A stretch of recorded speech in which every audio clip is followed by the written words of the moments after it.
I hope your week went very well and that you're excited to be able to go into your weekend and gather together as God's children on Sunday.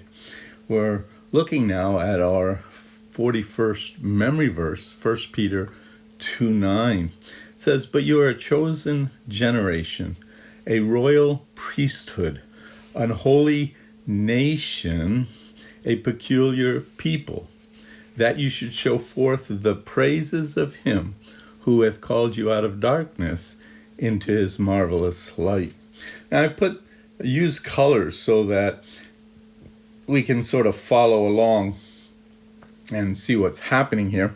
But it's interesting that Peter describes his Christian readers in terms of Old Testament uses only for the ancient nation of Israel. The word chosen, royal, holy, and peculiar to describe collectively the nature of the relationship between Christian believers and God. So we're chosen, we're royal, we're holy, and we're peculiar. And we'll be looking at some of those, but we just wanted to glance at some of that. A holy people unto the Lord thy God, and the Lord hath chosen thee to be a peculiar people unto himself above all the nations that are upon the earth. Then Exodus 19:5. "Now therefore, if you obey my voice indeed and keep my commandments, then you shall be a peculiar treasure above all people." Okay, a peculiar treasure, a peculiar people. The word peculiar goes along with that idea of treasures. You are my very valuable possession, my valuable people, right? So God looks upon his children as something of great value. "For all the earth is mine, and you shall be unto me a kingdom of priests and a holy nation. These are the words which thou shalt speak unto the children of Israel." And then again, Isaiah 43:20, "The beasts of the field shall honor me, the dragons, the owls, because I give water to the wilderness and rivers in the desert to give drink to my chosen people," or my people, my chosen. And so we see those words used over and over again, which is quite amazing. As we take a look at our diagram then, but you are, 1, a chosen generation, 2, a royal priesthood, 3, a holy nation, and 4, a peculiar people. And these ideas are very important, but notice that all 4 of them are what we as God's children are. And so as we look at that, those who put their faith in Christ have the privilege of being counted among the people of God. This word generation also means race or people. So you are a chosen people, the chosen ones. And it always excites me because God chose me. I can't lose myself, right? God chose me, and so I belong to him.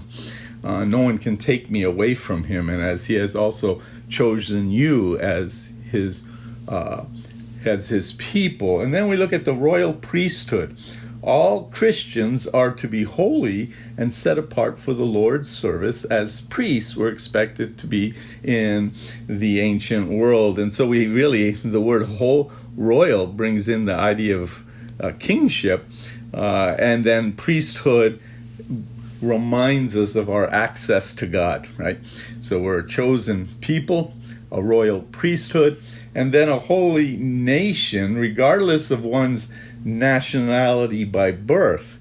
Christians, by a new birth, form a new nation, a holy nation, in that world that is set apart for God. The word holy carries the idea of set apart.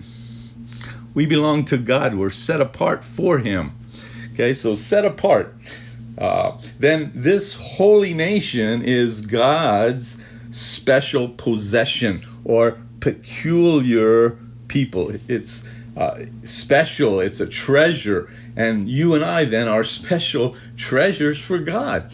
And so we're a chosen generation or people. We're a royal priesthood. We have access to God as the priests do. We're a holy nation. We're a people set apart for God, and we're of great value to him. That Now we have a responsibility that you and I will show forth the praises of him.